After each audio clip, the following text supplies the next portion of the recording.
توثق للعاصفة القوية التي ضربت مناطق عديدة من المملكة وخصوصا المناطق الشمالية.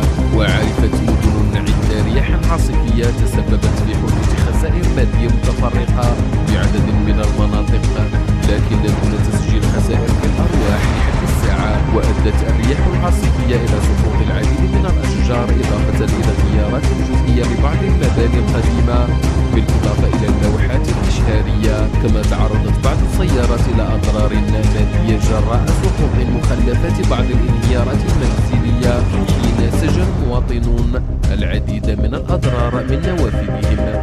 وكانت نشرة إنذارية قد أصدرتها مندوبية الأرصاد الجوية قد حذرت من رياح عاصفية ستشهدها العديد من المناطق المغربية، كما أكدت أن رياحا قوية إلى محلية جد قوية ستهب بكل من المناطق الشمالية والوسطى والريف.